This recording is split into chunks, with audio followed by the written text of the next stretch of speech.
Jadi video kali ini saya akan jelasin ke kamu beberapa cara bagaimana kamu bisa melakukan import barang dari China langsung, entah kamu jalurnya via tradisional ataupun melalui marketplace.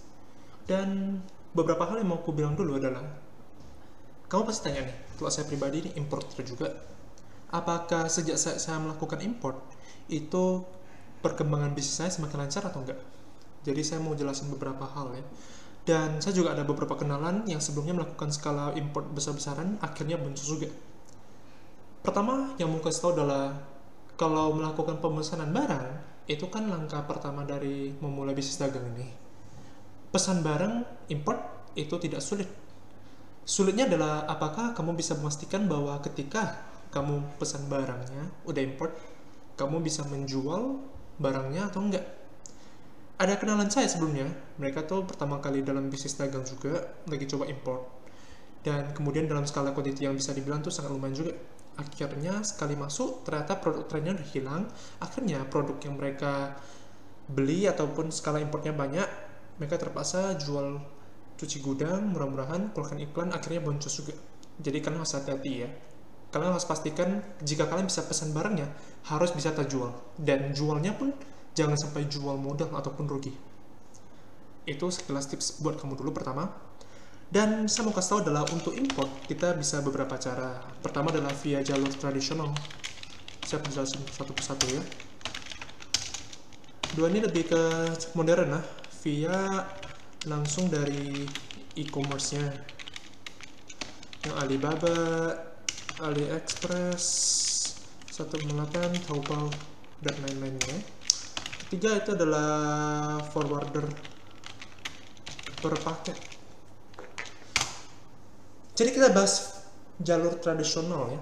Jadi kalau ada orang tuh, kalau saya tahu beberapa, mereka lebih suka via jalur tradisional. Maksudnya bagaimana? Mereka langsung pergi ke China sendiri, pergi ke kota yang mereka mau pergi, dan mereka mencari vendornya secara langsung. Jadi bertemu dengan langsung. Jadi mereka melakukan negosiasi harga, quantity, cara pengirimannya langsung dengan vendor.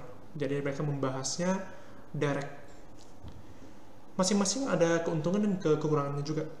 Biasa kalau keuntungannya adalah untuk vendor, jika kita bisa ketemu langsung, bisa menjalin satu hubungan kerjasama dengan erat, kita bisa aja dapat harga yang lebih spesial, bahkan mendapat satu relasi yang baru. Kekurangannya adalah tidak efisien waktu, dan juga ada biaya tambahan, penginapan hotel, makan, dan lain-lain transportasi juga. Makanya diciptakan e-commerce. E-commerce ini bisa dibilang relasi dari hubungan virtual online. Kalau dari e-commerce, saya pribadi ada pakai juga. Saya pribadi menggunakan 1688. Ada juga yang teman saya mungkin mereka tidak menggunakan bahasa Mandarin, mereka bisa menggunakan Alibaba seperti yang ini. Kalian bisa lihat. Ada juga AliExpress dan juga Taobao. Semua tergantung dengan keminatan kamu. Saya pribadi lebih suka pakai 1688. Kenapa begitu? Karena itu merupakan e-commerce yang digunakan lokal supplier di China sana ataupun di China sana. Jadi harganya cenderung akan dapat lebih murah kalau dibanding yang di website Alibaba. Tapi juga di Alibaba ada supplier-supplier yang lebih unik dan juga tidak ada di 1688 itu. Masing-masing ada kelebihan dan kekurangan. Terserah kamu mau pakai website yang mana ya. Dan kemudian kamu juga harus mengenal ataupun pergi survei forwarder di kota lokal kamu yang mau kamu import. Jadi setiap kota masing-masing kan ada forwardernya tuh. Kamu pergi survei lah dari segi harga, kredibilitas mereka, dan prosedurnya. Kalian lihat siapa yang paling cocok ataupun sesuai dengan kriteria kalian masing-masing. Dan lalu kalian bisa pilih kerjasamanya. Kemudian itu adalah ketiga adalah dia tuh forwardernya langsung udah menyediakan aplikasi khusus. Jadi mereka membantu kita mensurveikan suppliernya, kemudian mereka mengurus segala transaksi. Kita hanya perlu kasih tahu mereka produk apa aja yang kita mau. Itu sekarang udah semakin banyak forwarder yang menawarkan jasa ini sih. Kalian bisa